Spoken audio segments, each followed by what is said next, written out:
Assalamualaikum warahmatullahi wabarakatuh. Ya, perkenalkan nama saya Safo Richard Windrawan dari kelas 11 MIPA 4 absen 29. Jadi, teman-teman, di sini saya akan membahas tentang dampak pergaulan bebas terhadap sistem reproduksi. Apa itu pergaulan bebas? Jadi, arti dari pergaulan bebas, menurut KBBI, pergaulan merupakan kehidupan berteman atau bermasyarakat. Bebas sendiri memiliki arti nggak terhalang, nggak terikat aturan. Jadi, pergaulan bebas merupakan suatu perilaku pertemanan yang tidak terikat oleh segala macam norma yang berlaku di masyarakat. Sedangkan menurut Gunarsa, pergaulan bebas adalah pergaulan yang luas antara pemuda dan pemudi, tidak terlalu menekankan pengelompokan yang kompak antara dua orang saja, akan tetapi antara banyak muda-mudi. Contoh dampak pergaulan bebas, yaitu seks bebas. Arti seks bebas atau free sex menurut Sarwono, bahwa yang dimaksud seks bebas adalah hubungan yang didorong oleh hasrat seksual, baik dengan lawan jenis maupun dengan sesama jenis yang dilakukan pada pasangan tanpa adanya ikatan pernikahan. Apa saja sih pengaruh seks bebas terhadap kesehatan sistem reproduksi? Pengaruh seks bebas terhadap kesehatan sistem reproduksi. Pengaruh seks bebas terhadap kesehatan reproduksi dapat digolongkan dalam 3 hal sebagai berikut. 1.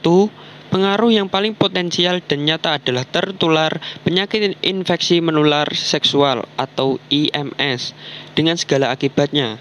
Kedua, hamil di luar nikah dengan akibat meningkatnya kejadian aborsi. Ketiga, tekanan psikologis sampai depresi. Kelainan atau gangguan reproduksi. 1. HIV dan AIDS. HIV adalah virus yang menyerang sistem kekebalan tubuh yang selanjutnya melemahkan kemampuan tubuh melawan infeksi dan penyakit. Obat atau metode penanganan HIV belum ditemukan. Dengan menjalani pengobatan tertentu, pengidap HIV bisa memperlambat perkembangan penyakit ini, sehingga pengidap HIV bisa menjalani hidup dengan normal. AIDS adalah kondisi di mana HIV sudah pada tahap infeksi terakhir. Ketika seseorang sudah mengalami AIDS, maka tubuh tidak lagi memiliki kemampuan untuk melawan infeksi yang ditimbulkan. Diagnosis HIV dan AIDS. Tes HIV harus dilakukan untuk memastikan seseorang mengidap HIV atau tidak. Pemeriksaan yang dilakukan sebagai langkah diagnosis adalah dengan mengambil sampel darah atau urin pengidap untuk diteliti di laboratorium. Jenis pemeriksaan untuk mendeteksi HIV antara lain tes antibodi. Tes ini bertujuan mendeteksi antibodi yang dihasilkan tubuh untuk melawan infeksi HIV. Meski akurat, perlu waktu 3-12 minggu agar jumlah antibodi dalam tubuh cukup tinggi untuk terdeteksi saat pemeriksaan. Yang kedua, tes antigen. Tes antigen bertujuan mendeteksi protein yang menjadi bagian dari virus HIV, yaitu P24. Tes antigen tersebut dapat dilakukan 2-6 minggu setelah pengidap yang dicurigai terinfeksi HIV. Pengobatan HIV dan AIDS.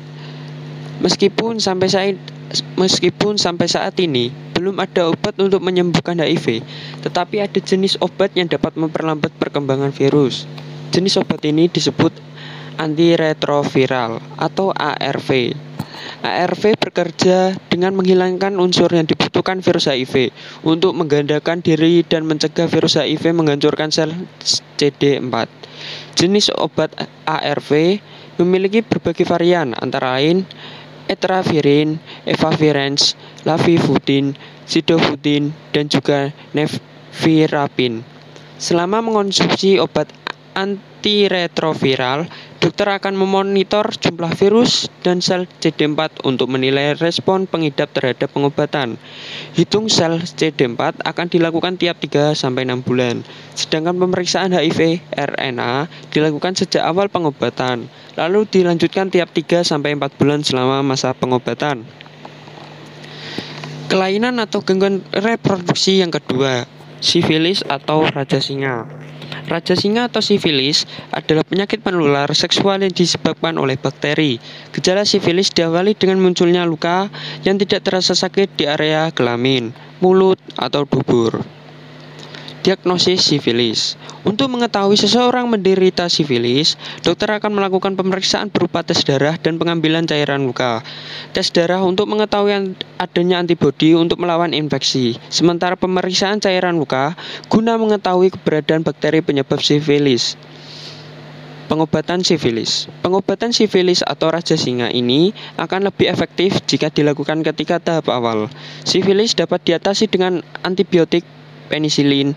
Selama masa pengobatan, penderita dianjurkan untuk tidak melakukan hubungan seks sampai dokter memastikan infeksi sudah sembuh. Terima kasih dari saya. Jangan lupa selalu menjaga kesehatan, terutama kesehatan sistem reproduksi. Wassalamualaikum warahmatullahi wabarakatuh.